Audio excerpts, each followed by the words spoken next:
الحمد لله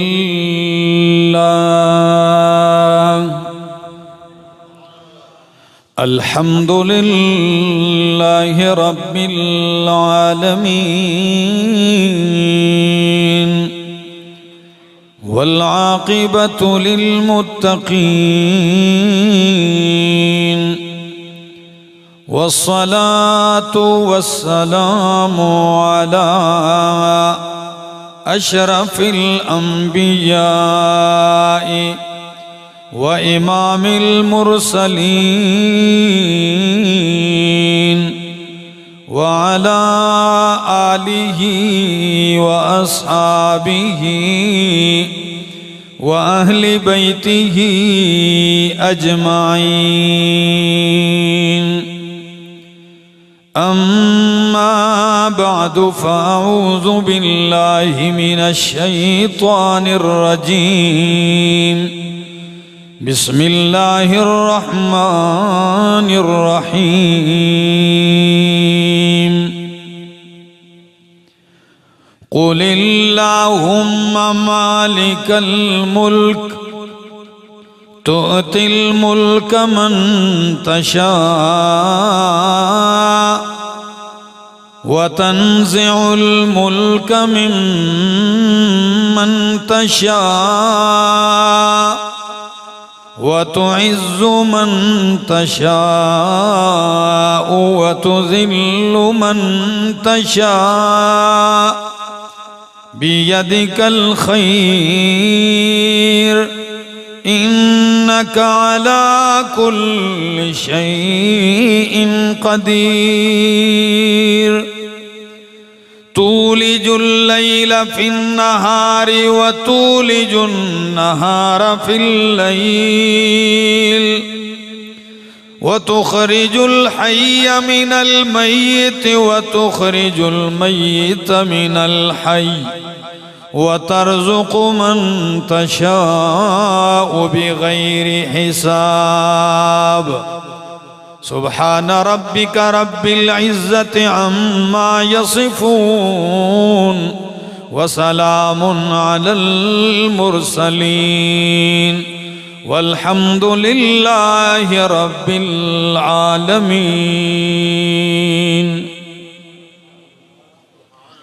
انتہائی قابل عزت، قابل احترام، ذی قدر و ذی وقار بزرگوں، بھائیوں، عزیزوں، نوجوان ساتھیوں، السلام علیکم.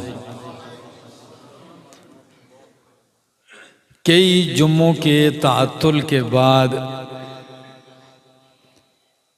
الحمدللہ آج پھر ملاقات کا شرف حاصل ہوا.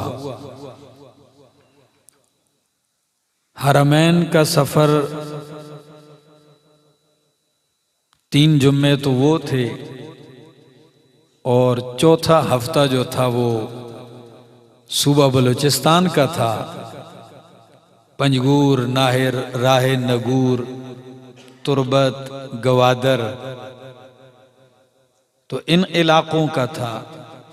الحمدللہ خیر و عافیت کے ساتھ میں بھی پہنچ آیا اور آپ لوگوں کو بھی عافیت کے ساتھ دیکھ لیا. دل کو مسرت اور خوشی ہوئی. اللہ رب العالمین دین کی نسبت سے ہماری اس طرح کی ملاقاتیں جاری اور ساری رکھے. میں نے قرآن کریم کی 2 آیات آپ کے سامنے تلاوت کی ہیں. سورت آل عمران کی آیت نمبر 25 اور 26.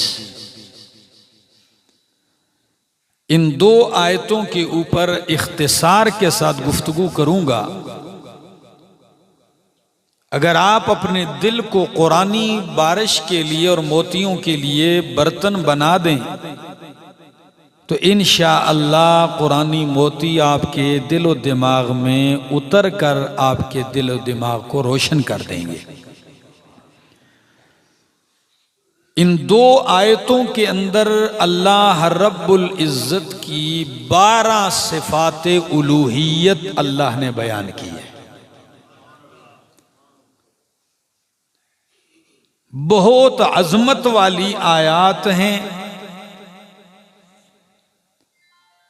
اور اللہ رب العزت کی عظمت، طاقت اور قدرت اور شان کے اوپر دلالت کرتی ہیں اور اسے آشکارا کرتی ہیں۔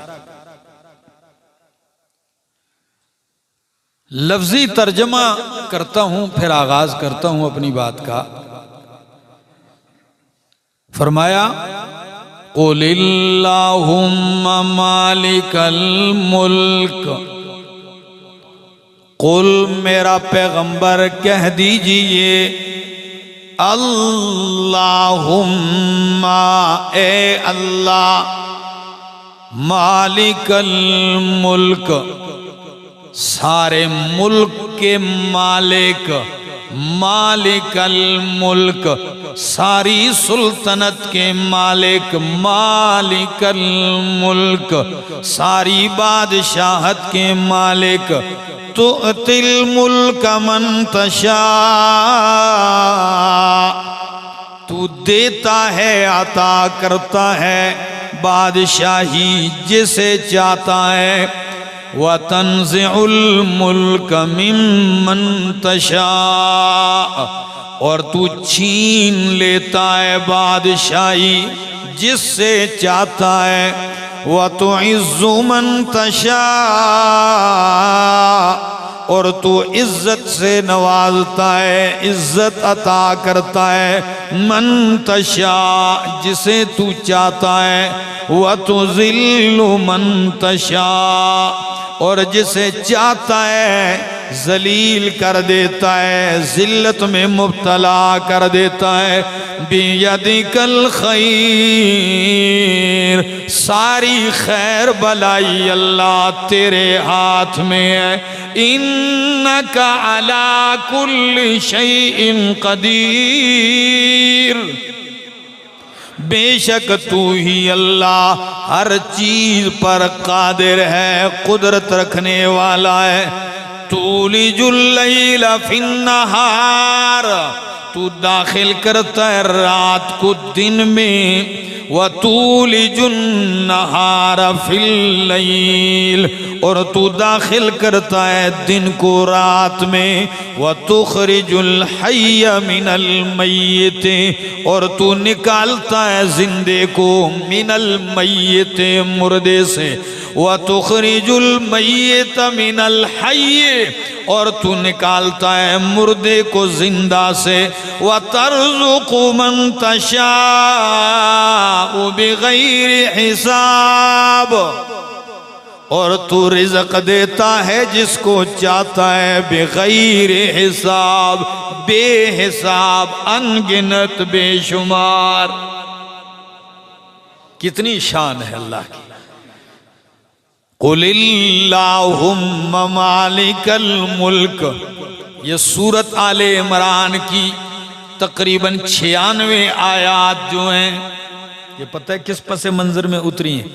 یہ عیسائیوں کا وفد نجران سے اللہ کے پاک پیغمبر صلی اللہ علیہ وسلم سے مناظرہ کرنے آیا تھا، بحث کرنے آیا تھا، عیسیٰ علیہ السلام کی الوہیت پر اور ابن اللہ ہونے پر بحث کرنے آیا۔ تو ان کے آنے سے پہلے ہی اللہ رب العالمین نے یہ 96 آیات اتار کے اپنے پیغمبر کو ان کے ایک ایک اعتراض کا جواب بتلا دیا، ایک ایک سوال کا۔ تو اس پس منظر میں ان آیات کو ذرا دیکھیے کہ عیسائیوں نے کہا کہ اگر ہم اس آخری رسول صلی اللہ علیہ وسلم کو مان لیں اور ایمان لے آئیں تو ہمیں تو بہت بڑا نقصان ہو جائے گا۔ وہ نقصان کیا ہوگا؟ نبوت ہمارے خاندان سے منتقل ہو جائے گی بنی اسماعیل میں، قریش میں نبوت وہاں چلی جائے گی۔ دوسرا نقصان یہ ہوگا جب نبوت ان کی چلے گی تو پھر حکومت بھی ان کی ہوگی، تو ہم سے یہ اقتدار، یہ عزت ہم سے چلی جائے گی، اس لیے ہم مانتے نہیں، تاکہ عزت اور اقتدار رہے۔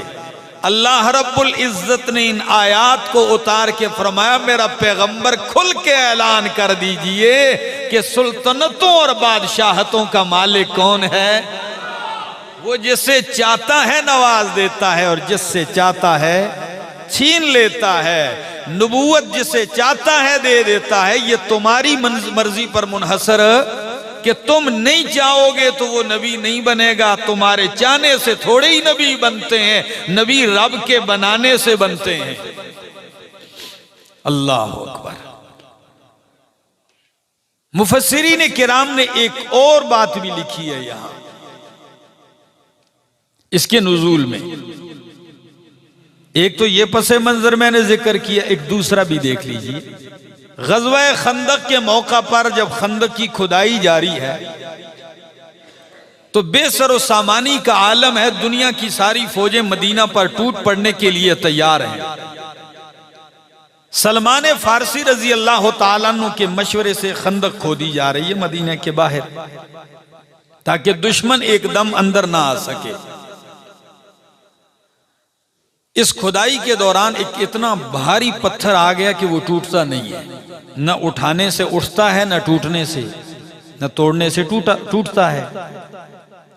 شکایت اللہ کے پاک پیغمبر صلی اللہ علیہ وسلم کے سامنے کی گئی کہ کھدائی کے دوران ایسا پتھر آ گیا، کیا کیا جائے؟ امام الانبیاء صلی اللہ علیہ وسلم خود تشریف لاتے ہیں اور کہتے ہیں کودال کہاں ہے؟ کہاں ہے کودال؟ فرمایا یہ ہے. آپ کودال لیتے ہیں اور جب آپ پہلی ضرب لگاتے ہیں تو پتھر ٹوٹ جاتا ہے اور اس سے ایسی چنگاری اٹھتی ہے کہ ساری فضا روشن ہو جاتی ہے، چمک اٹھتی ہے. اور جو ہی چمک اٹھتی ہے اللہ کے پاک پیغمبر فوراً اللہ کا نام بلند کر کے کہتے ہیں اللہ اکبر. اللہ اکبر کہہ کے کہتے ہیں کہ اللہ نے مجھے فارس کے محلات دکھا دیے ہیں. اس روشنی میں جب دوسری ضرب لگائی پھر چنگاری اٹھتی ہے. فرمایا اللہ نے مجھے یمن اور روم کے محلات دکھا دیے. یہ اللہ میری امت کو عطا کرے گا، میرے صحابہ کو. صحابہ کرام بھی اللہ اکبر کی صدا بلند کرتے ہیں. منافق ہر چیز کو غلط زاویے سے دیکھتا ہے تو وہ کہنے لگے عجیب لوگ ہیں، دفاع کا سامان نہیں خندق کھود رہے ہیں، کھانے کے لیے روٹی نہیں پیٹ پہ پتھر باندھے ہوئے ہیں، وجود ڈھانکنے کے لیے لباس تک پورا نہیں ہے، اور کیا دیکھ رہے ہیں؟ فارس اور روم جو دنیا کی سپر پاوریں اور طاقتیں ہیں ان کے محلات دیکھ رہے ہیں اور ان کو فتح کرنے کے خواب ان کو نظر آ رہے ہیں. استہزاء کرنے لگے. اللہ نے یہ آیتیں اتار کے اعلان کروا دیا. کیا اعلان؟ قُلِ اللَّهُمَّ مَالِكَ الْمُلْكَ. میرا پیغمبر قل اعلان کر دیجئے اللہم مالک الملک. ٹھیک ہے اے لوگو کہ آج یہ سلطنتیں، بادشاہتیں، قوتیں اور اقتدار ان کے پاس ہے، لیکن یہ تو میرے رب کے اختیار میں، جب چاہے گا چھین لے گا اور جسے چاہے گا عطا کر دے گا. قُلِ اللَّهُمَّ مَالِكَ الْمُلْكِ. قُل کہہ دیجئے اللہم. آپ دعاؤں میں اکثر دیکھیں گے یہ لفظ، یہ کلمہ آپ کو ملے گا اللہم. کون سا جملہ؟ اب نماز میں پڑھ اللہم ربنا آتنا فی الدنیا حسنا وفی الآخرت حسنا وقنا عذاب النار. اگر میں گرامر کے لحاظ سے اس پہ بحث کرنے لگ جاؤں کہ اللہم کس لفظ سے بنا ہے تو شاید بہت سارے لوگ ان کی سمجھ سے اوپر بات چلی جائے گی تو وہ سمجھ نہیں پائیں گے. میں آسان کر کے اس کی بات کرتا ہوں اور اس کی شان سنیے ذرا، اس جملے اور اس کلمے کی. امام قرطبی رحمہ اللہ لکھتے ہیں اپنی تفسیر قرطبی میں، اور شیخ الاسلام علامہ ابن قیم رحمہ اللہ بھی اپنی تفسیر میں لکھتے ہیں. وہ کہتے ہیں اللہم یہ اللہم کا جملہ جو ہے حسن بصری رحمہ اللہ فرماتے ہیں تجمع الدعاء، او ہری پور والو پتہ ہے اللہم کا جملہ کتنا جامع ہے۔ حضرت حسن بصری فرماتے ہیں اللہم تجمع الدعاء، کہ جب آپ اللہم کہہ کے اپنے رب کو پکارتے ہیں تو یہ لفظ اللہم ساری دعاؤں کو جمع کر لیتا ہے، اتنا جامع لفظ ہے تجمع الدعاء، یہ پوری دعاؤں کو کیا کر لیتا ہے، یہ جامع ترین لفظ ہے۔ اور اس کی جامعیت پہ علماء سلف صالحین مفسرین نے بہت کچھ لکھا ہے، ان میں سے ایک ہے ابو رجاء العطاردی رحمہ اللہ فرماتے ہیں ان المیم فی قولہ اللہم، کہ لفظ اللہم میں یہ جو میم مشدد ہے، اس میم مشدد کو لانے کا مقصد کیا ہے؟ وہ فرماتے ہیں فیہا 99 اسما من اسماء اللہ تعالی، لفظ اللہم میں اللہ کے 99 نام موجود ہیں، اتنا جامع لفظ ہے۔ اللہم میں اللہ کے 99 اسماء الحسنہ موجود ہیں۔ اور نظر بن شمیل یہ تابعین میں سے ہیں۔ امام قرطبی رحمہ اللہ ان کا قول نقل کر کے کہتے ہیں من قال اللہم، جس بندے نے دعا میں اپنے مالک کے سامنے التجا کرتے ہوئے یہ جملہ کہا اللہم اے اللہ، فرمایا تو فقد دعا بجمیع اسمائہ، تو سمجھ لے کہ اس نے اللہ کو پکارا ہے اللہ کے سارے ناموں کے ساتھ۔ فقد دعا اللہ بجمیع اسمائہ، تو گویا کہ اس نے اپنے اللہ کو اللہ کے سارے ناموں کے ساتھ پکارا۔ اتنا جامع ترین جملہ لا کے فرمایا قُلِ اللہم مالک الملک، اے اللہ مالک الملک، تو ہی مالک ہے الملک، صرف ملک نہیں کہا، الف لام لگا کے کہہ دیا کہ تو ہی ساری سلطنتوں کا مالک ہے، پوری دنیا سارے جہان دنیا اور آخرت کا مالک کون ہے؟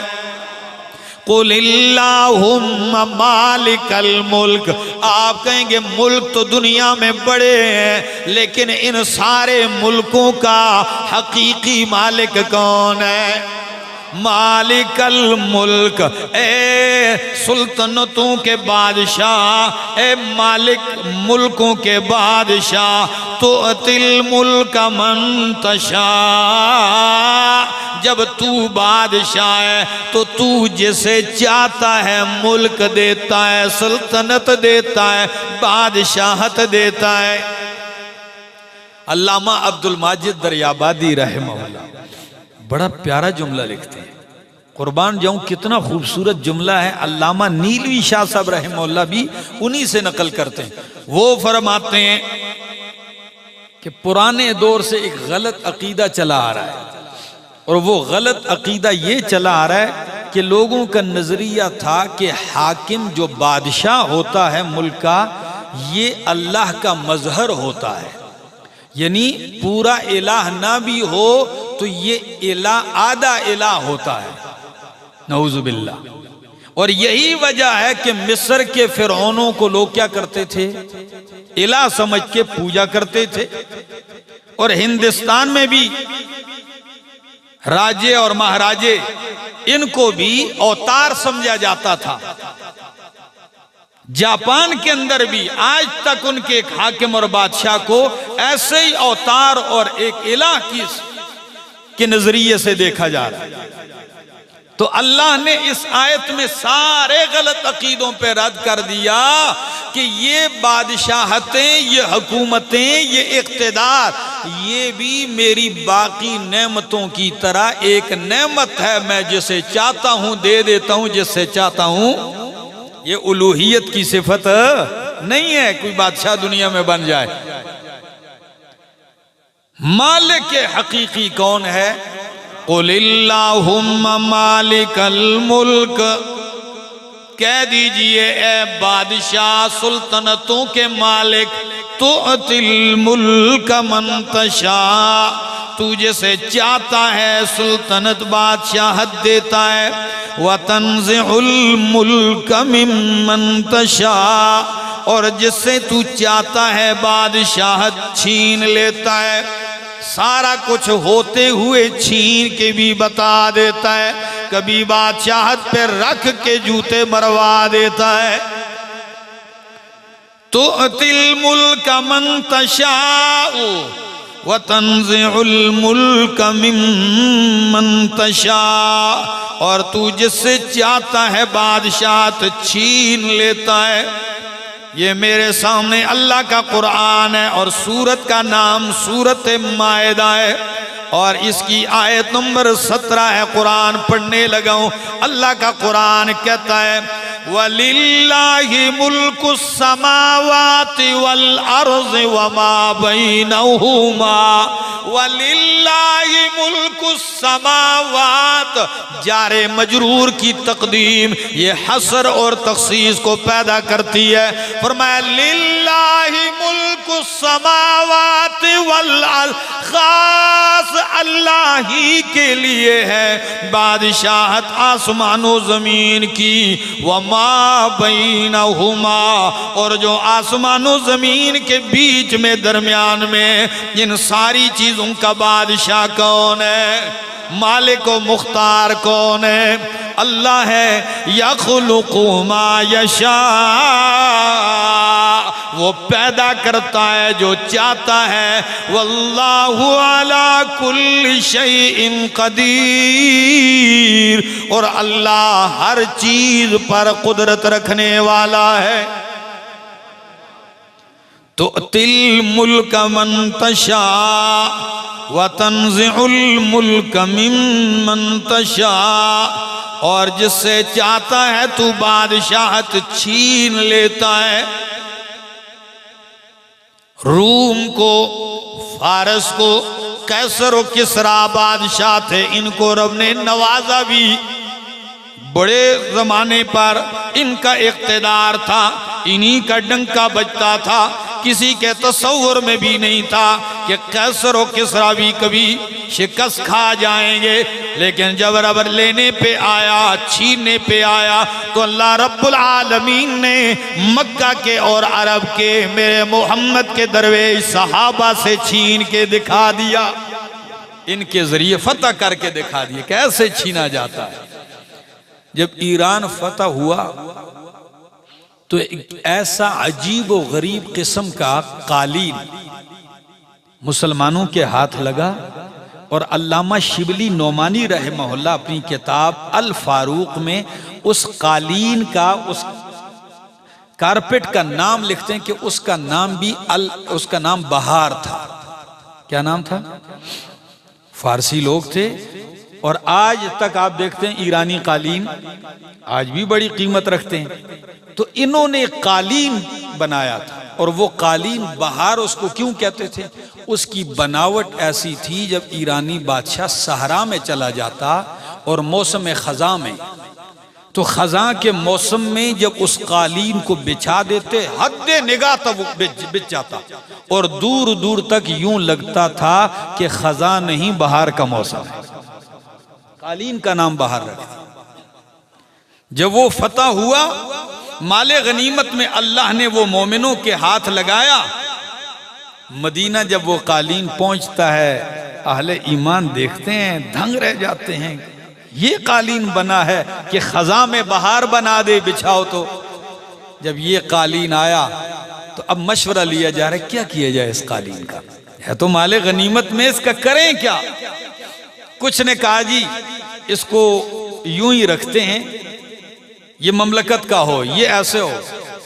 حضرت علی المرتضیٰ رضی اللہ تعالیٰ عنہ کھڑے تھے، فرمایا یا علی، اے علی رضی اللہ تعالیٰ آپ کی کیا رائے ہے؟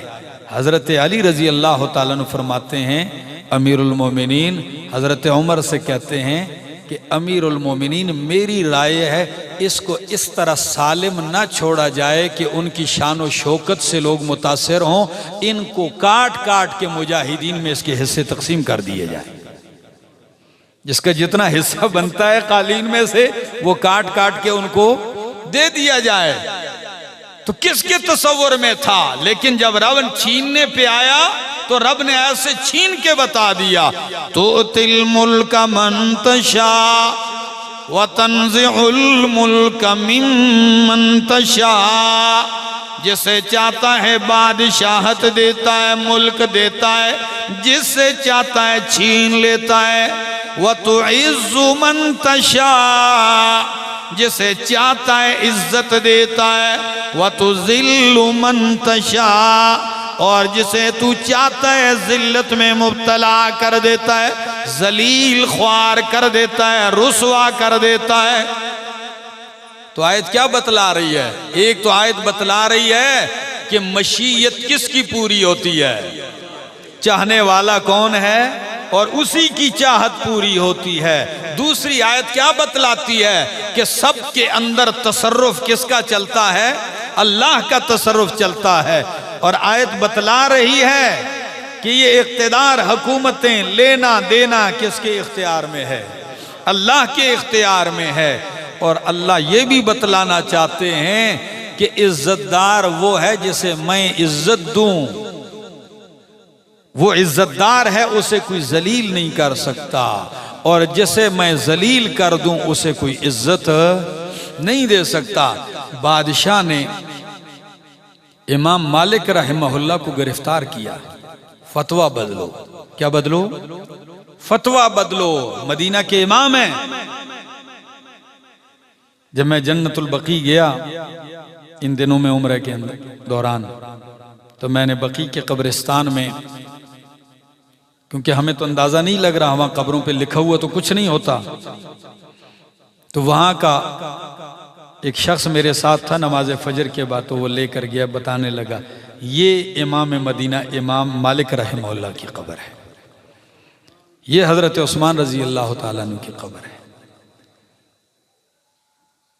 تو امام مالک رحمہ اللہ کو اس پاداش میں کہ فتویٰ بدلو ہماری مرضی کے مطابق، نہیں بدلا، ان کا منہ کالا کر کے شہر میں گھمایا گیا، گدے پر بٹھا کے چہرہ کالا کیا گیا۔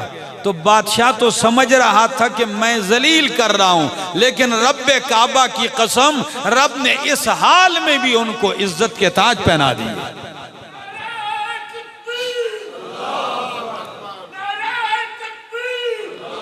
فرمایا تُؤْتِي الْمُلْكَ مَن تَشَاءُ وَتَنزِعُ الْمُلْكَ مِمَّن تَشَاءُ وَتُعِزُّ مَن تَشَاءُ وَتُذِلُّ مَن تَشَاءُ۔ عزت اللہ دیتا ہے، ہاں اس مالک کائنات میں دنیا کے اندر اس نے عزت کے اسباب بنائے ہیں کہ جو بندہ ان اسباب کو اپنا لیتا ہے اللہ عزت عطا کر دیتا ہے۔ اللہ نبوت کو عزت دیتا ہے، کیوں یہ رسالت کو عزت دیتا ہے، اور اللہ ایمان کو عزت دیتا ہے، ایمان والے کو عزت دیتا ہے۔ یہ اسباب عزت ہیں۔ ذرا دیکھیے میں قرآن پڑھنے لگا ہوں، اللہ کا قرآن ہے میرے سامنے، سورۃ المنافقون۔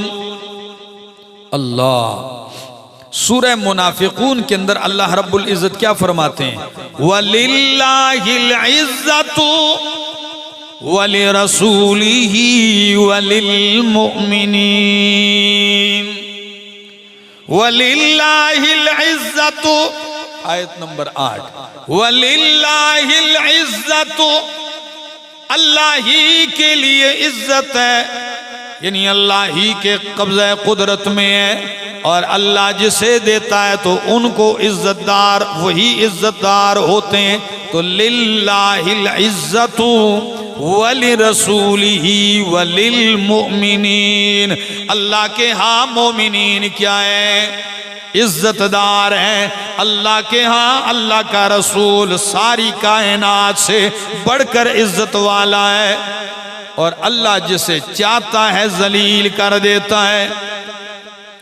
یہ میرے سامنے اللہ کا قرآن ہے، اور سورت کا نام سورت الحج ہے، 17واں پارہ آیت نمبر 18۔ اللہ کا قرآن کیا کہتا ہے، ذرا لفظوں پہ غور کیجئے۔ اللہ فرمایا وَمَن يُهِنِ اللَّهُ وَمَن يُهِنِ اللَّهُ، اور جس کو اللہ ذلیل کر دے، جس کی اللہ اہانت کر دے، تو اس کو عزت دینے والا کوئی نہیں۔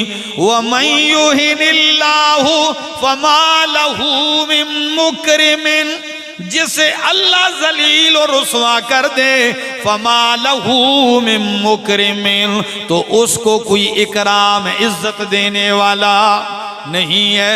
إِنَّ اللَّهَ يَفْعَلُ مَا يَشَاءُ، بے شک اللہ کرتا ہے ما یشاء، جو چاہتا ہے اسی کی چاہت پوری ہوتی ہے، اسی کی مرضی پوری ہوتی ہے۔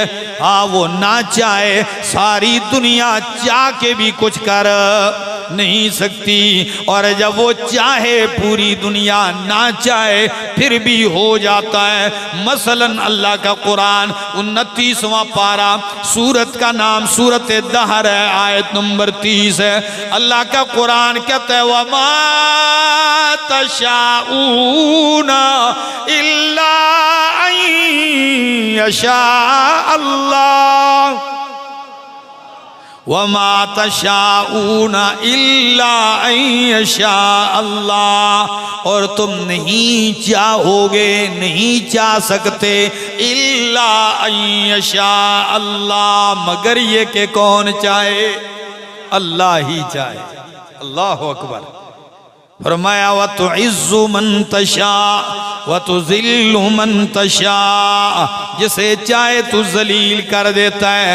بِيَدِكَ الْخَيْرُ، بِيَدِكَ الْخَيْرُ، اللہ ساری خیر تیرے ہی ہاتھ میں ہے۔ خیر کس کے ہاتھ میں ہے؟ تو اب یہاں مفسرین فرماتے ہیں کہ خیر اور شر دونوں کس کے ہاتھ میں ہیں؟ آپ نہیں پڑھتے وَالْقَدْرِ خَيْرِهِ وَشَرِّهِ مِنَ اللَّهِ تَعَالَى، پھر خیر کو کیوں ذکر کیا؟ مفسرین فرماتے ہیں کوئی شک نہیں کہ خیر اور شر دونوں اللہ کے دست قدرت میں ہیں، اللہ کے اختیار میں ہیں، لیکن خیر کو ذکر کر دیا، شر کو اس پہ قیاس کر لو، سمجھ میں آ جاتا ہے۔ دوسری بات کہ مفسرین فرماتے ہیں شک کوئی نہیں اس بات میں کہ خیر اور شر دونوں اللہ کے ہاتھ میں، لیکن خیر کی نسبت بندے ادب کا تقاضا ہے کہ رب کی طرف کرتے ہیں، اور شر کی نسبت بندے اپنی طرف کرتے ہیں۔ بات سمجھ میں آ رہی؟ خیر کی نسبت کس کی طرف کرتے ہیں؟ اللہ کی طرف، اور شر کی نسبت اپنی طرف کرتے ہیں۔ ہمارے لوگوں کا نظریہ الگ ہے، جب کوئی بندے کی اولاد نہ ہو کہتے ہیں جی اللہ نے اولاد نہیں دی اس کو، پھرتے ہیں در بدر، مارا مارا پھرتے ہیں، کوئی ادھر جا رہا ہے مانگ رہا ہے، غیروں سے مانگ رہا ہے، نہ پیر چھوڑتے ہیں، نہ فقیر چھوڑتے ہیں، نہ قبر چھوڑتے ہیں، نہ تعویذ گنڈا چھوڑتے ہیں، سب کے در پہ جاتے ہیں، اور اگر کوئی بیٹا مل جائے تو نام رکھ دیتے ہیں پیراں دیتا، نہیں دیا تو کہتے ہیں اللہ نہیں دے رہا، اور مل گیا کس دیتا؟ پیراں دیتا۔ کسی کا نام پیر بخش، پیر نے بخشا ہے، کسی کا نام غوث بخش، غوث نے بخشا ہے، کسی کا نام فلاں بخش، فلاں بخش، فلاں نے بخشا ہے۔ اور اگر ہفتے ڈیڑھ کے بعد وہی بچہ مر جائے، لوگ تعزیت کے لیے آتے ہیں، او ہو آپ کا بیٹا، بس اللہ دی مرضی۔ بات سمجھ؟ ادھر پھر بات کدھر؟ ہاں نہیں دیا تو اللہ نہیں دے رہا تھا، پیر نے دے دیا ہے، اور مار کس نے دیا ہے؟ تو شر کی نسبت اللہ کی طرف کرتے ہیں، اور خیر کی نسبت اس میں کوئی شک نہیں کہ اللہ نے مارا، لیکن ہم ادھر بری بات کہہ نہیں سکتے، ڈر ادھر سے لگتا ہے، اللہ کی پرواہ ہی نہیں ہے جو کہتے جاتے ہیں لوگ۔ حالانکہ یہ میرے مالک کی شان ہے۔ ذرا قرآن سنیے، عزتیں ذلتیں دینے والا کون ہے؟ اللہ ہے۔ یہ میرے سامنے سورت کا نام سورۃ النجم ہے۔ اللہ 27واں پارہ سورۃ النجم ہے۔ اللہ کی شان دیکھیے، اللہ کی صفات الوہیت دیکھیے۔ قرآن کہتا ہے وَأَنَّهُ هُوَ أَضْحَكَ وَأَبْكَى وَأَنَّهُ هُوَ أَضْحَكَ وَأَبْكَى، اور بے شک شان یہی ہے کہ وہی اللہ اضحک ہنساتا ہے، وَأَبْكَى اور رلا دیتا ہے۔ کبھی تو اللہ بھوکا رکھ کے ہنسا دیتا ہے اور کبھی سارا کچھ دے کے رلا دیتا ہے۔ تو ہنسانے رلانے والا کون ہے؟ هو اضحک وابکا وانہ هو امات واحیا، اور بے شک وہی مارتا ہے، واحیا اور وہی زندہ کرتا ہے، وانہ خلق الزوجین الذکر والانثى، اور بے شک اسی نے پیدا کیے ہیں جوڑے الذکر والانثى، نر اور مادہ، لڑکا اور لڑکی کا جوڑا کس نے پیدا کیا ہے؟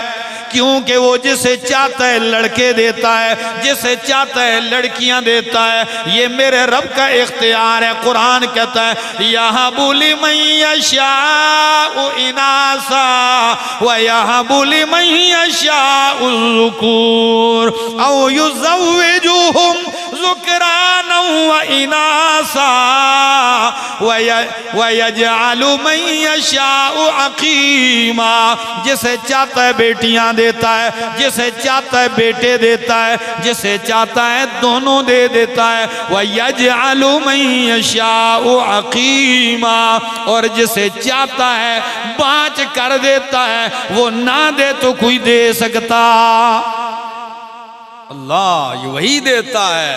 کسی پنجابی شاعر نے کتنے پیارے انداز میں کہا کہ کتیاں نو بچے کون ہے دیندا، جڑی ٹر دیے لا کے قطاراں، کتیاں نو بچے کون ہے دیندا، جڑی ٹر دیے لا کے قطاراں، مرغی کسی پیر دا ڈیوا نہیں بالیا، بچے مل گئے بے شمارا۔ کون دے رہا ہے ان کو؟ ہاں، مچھلیاں نو بچے کون ہے دیندا، بچے جن جن کرن بہارا۔ او میرا دوست، یہ سارے رب سے مانگتے ہیں، رب ان کو دیتا ہے تو رب اپنے اشرف المخلوقات بندوں کو نہیں دے گا؟ میرے دوستو، اپنے مالک کو پہچان لیجئے۔ جس دن آپ نے رب کی عظمت کو پہچان لیا، اللہ کی قسم آپ کا قدم غیر کی طرف نہیں اٹھے گا، آپ نہیں جھکیں گے غیر اللہ کے سامنے۔ تو فرمایا ہوا اضحک و ابکا، وہی مارتا اور زندہ کرتا ہے، وہی نر و مادہ کے جوڑے بناتا ہے۔ فرمایا وَأَنَّهُ هُوَ أَغْنَى وَأَقْنَى، وہی غنی کرتا ہے، ہوا اغنا وَأَقْنَى، وہی غنی مالدار کرتا ہے، وَأَقْنَى وہی فقیر کر دیتا ہے۔ جب چاہتا ہے تو بادشاہ کو گدا بنا دیتا ہے، اور جب چاہتا ہے تو گدا کو بادشاہ بنا دیتا ہے۔ اللہ، یہ شان میرے مالک کی ہے۔ تُؤْتِي الْمُلْكَ مَن تَشَاءُ وَتَنزِعُ الْمُلْكَ مِمَّن تَشَاءُ وَتُعِزُّ مَن تَشَاءُ وَتُذِلُّ مَن تَشَاءُ بِيَدِكَ الْخَيْرُ، تیرے ہی ہاتھ میں ساری خیر ہے۔ کیوں؟ إِنَّكَ عَلَى كُلِّ شَيْءٍ قَدِيرٌ، اللہ تو ہر چیز پہ قادر ہے، قدرت رکھنے والا ہے۔ تولج اللیل فی النہار، تو ہی داخل کرتا ہے رات کو دن میں، وتولج النہار فی اللیل، اور تو ہی داخل کرتا ہے دن کو رات میں۔ تیری شان ہے، کسی بندے کی طاقت اور بس کی بات نہیں، کسی مخلوق کی بس کی بات نہیں۔ جب رات کو دن میں داخل کر دیتا ہے تو دن 14 15 16 گھنٹے لمبا ہو جاتا ہے، اور جب دن کو رات میں داخل کر دیتا ہے تو دن چھوٹا اور راتیں لمبی ہو جاتی ہیں۔ آج کل دیکھ لو راتیں لمبی۔ سردیوں کی راتوں میں دو فائدے تو ضرور ہیں جی، رب بہت سارے جانتے ہیں، لیکن ایک یہ ہے کہ نیند پوری ہو جاتی ہے، اور دوسرا یہ ہے کہ تہجد پڑھنے کا شوق رکھنے والوں کے لیے تہجد کے لیے اٹھنا آسان ہو جاتا ہے۔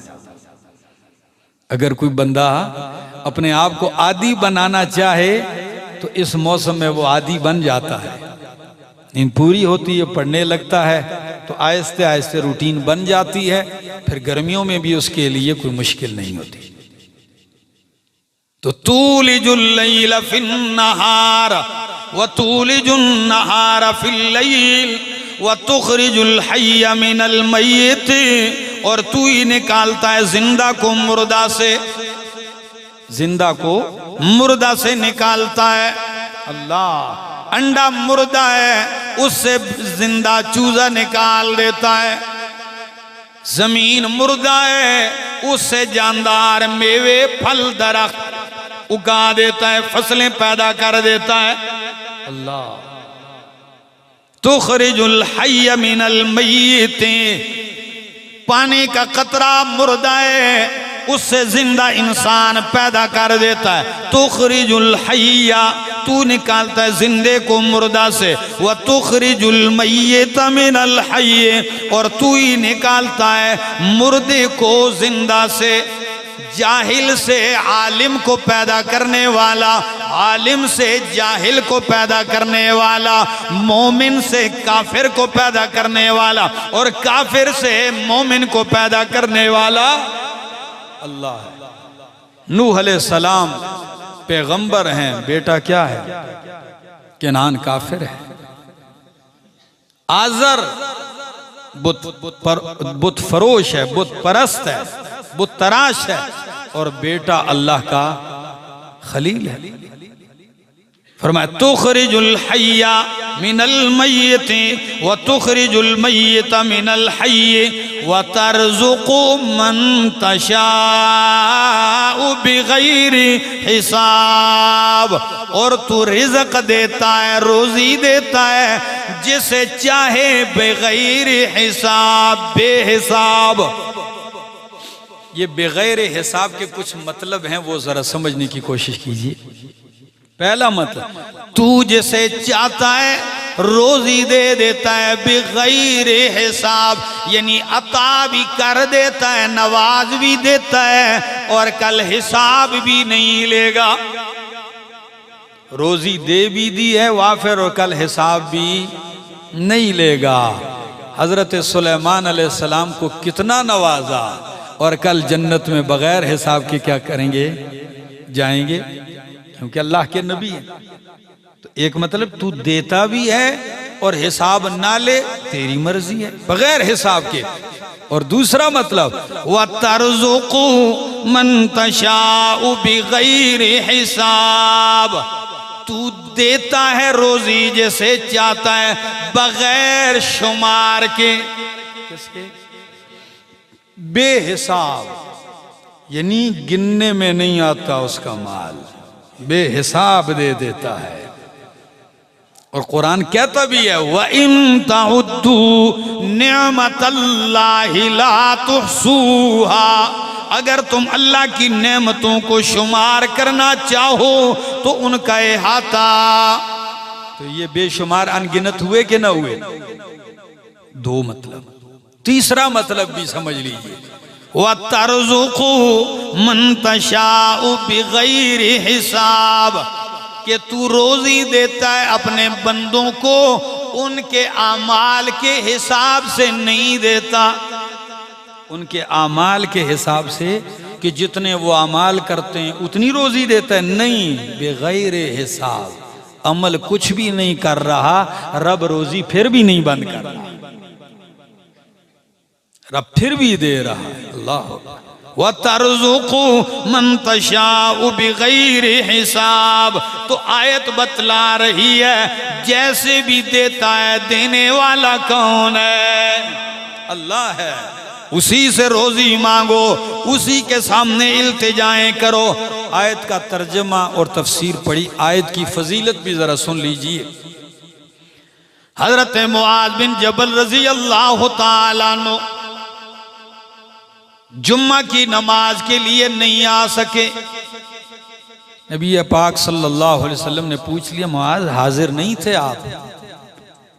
فرمایا اللہ کے رسول صلی اللہ علیہ وسلم، ایک یہودی کا مجھ پہ قرض تھا، میں ایک یہودی کا مقروض تھا، وہ دروازے پہ کھڑا تھا اور اس نے مجھے روکے رکھا، میں نہیں آ سکا۔ تو پتہ ہے نبی علیہ السلام نے فرمایا، یا معاذ، اے معاذ، الا اعلمک دعاء، کیا میں تجھے ایسی دعا نہ بتلاؤں کہ تو جب دعا کرے اس کے ذریعے تدعو بھی لو کان علیک مثل جبل احد دینا، اگر تیرے اوپر احد پہاڑ جتنا بھی قرض ہو تو لَعَدَّاهُ اللَّهُ عَنْكَ، اللہ تیرا احد پہاڑ جتنا قرض بھی ادا کر دے گا۔ ایسی دعا نہ بتلاؤں جو احد پہاڑ جتنا قرض بھی ادا ہو جائے گا اسے؟ فرمایا جی ضرور، کیوں نہیں بتلائیے؟ فرمایا قل یا معاذ، اے معاذ یہ کہہ، اللہم مالک الملک تؤتی الملک من تشاء وتنزع الملک ممن تشاء وتعز من تشاء وتذل من تشاء بیدک الخیر انک علی کل شیء قدیر۔ قدیر تک آیت پڑھی، فرمایا اور ساتھ یہ لفظ بھی سکھائے کہ رحمان الدنیا والآخرت ورحیمہما، اے دنیا اور آخرت کے رحمان، دنیا اور آخرت دونوں کے رحیم، تعطیہما من تشاء، دنیا اور آخرت تو جسے چاہتا ہے دیتا ہے، تو جسے چاہتا ہے دیتا ہے، وَتَمْنَعُ مِنْهُمَا مَنْ تَشَاءُ، اور جس سے چاہتا ہے دنیا اور آخرت روک لیتا ہے۔ تو میری التجا ہے ارحمنی رحمتاً تغنینی بہا، اللہ اکبر، اللہ تو مجھ پہ ایسی رحمت کر دے کہ تغنینی بہا، تو اس رحمت کے ذریعے مجھے غنی کر دے، بے پرواہ کر دے، عن رحمت من سوا کا، ان لوگوں کی رحمت سے جو تیرے سوا ہیں۔ اللہ اپنی رحمت کے سوا باقی سب کی رحمتوں سے مجھے مستغنی کر دے کہ میں کسی کی مہربانی کا محتاج ہی، صرف تیری مہربانی کا محتاج ہوں۔ فرمایا یہ الفاظ پڑھ لیا کر، اللہ تیرے سارے قرضے کا بندوبست کر دے گا۔ ایک یہ دعا، ویسے ہی لوگ پوچھتے رہتے ہیں تو چلو میں ایک اور بھی بتا دیتا ہوں۔ ترمذی کی حدیث، یہ جو میں نے پڑھی ہے، امام قرطبی نے بھی اس کو نقل کیا ہے اور امام طبرانی نے بھی نقل کیا ہے، علامہ منذری اسے نقل کر کے ترغیب و ترہیب میں کہتے ہیں سندہ جید، اس کی سند کھری ہے۔ تو ایک یہ ہے اور ایک ترمذی کی حدیث، حضرت علی المرتضیٰ رضی اللہ تعالیٰ عنہ بتلاتے ہیں کہ اگر ایک شخص آیا ان کے پاس، کہا جی میں غلام ہوں، میرے آقا نے مجھے لکھ کر دیا ہے کہ اتنے پیسے ادا کر تو کیا ہے؟ آزاد ہے، میرے پاس تو کچھ بھی نہیں۔ تو حضرت علی المرتضیٰ رضی اللہ تعالیٰ نے فرمایا کیا میں تجھے وہ کلمات نہ بتلاؤں جو رسول اللہ صلی اللہ علیہ وسلم نے مجھے بتلائیں، تو پڑھے تو اللہ تیرا پہاڑوں جیسا قرض بھی ادا کر دے؟ فرمایا ضرور بتلائیے۔ نبی علیہ السلام نے حضرت علی المرتضیٰ رضی اللہ عنہ نے فرمایا یہ پڑھا کر، اللہم اکفینی بحلالک عن حرامک وَأَغْنِنِي بِفَضْلِكَ عَمَّنْ سِوَاكَ۔ اکثر کو یہ کلمات یاد بھی ہوں گے، مطلب سمجھ، اللہم اکفینی بحلالک عن حرامک، اللہ اپنے حلال کے ذریعے میری کفایت کر دے اور حرام سے مجھے بچا لے، وَأَغْنِنِي بِفَضْلِكَ عَمَّنْ سِوَاكَ، اللہ مجھے اپنے سوا باقی مخلوق سے اپنے فضل کے ساتھ بے پرواہ کر دے۔ اللہ مجھ پہ ایسا فضل کر مجھے کسی کی پرواہ نہ رہے، کسی کا محتاج نہ رہوں۔ تو یہ الفاظ، اور کبھی وقت ملا تو انشاءاللہ ایک دوسری دعا بھی ہے، صحیح حدیث سے ثابت ہے، وہ بھی بتا دوں گا کسی موقع پر۔ تو یہ میں نے آپ کے سامنے ان دو آیتوں پہ اختصار سے گفتگو کی ہے۔ اللہ سے دعا ہے اللہ عمل کی توفیق عطا فرمائے۔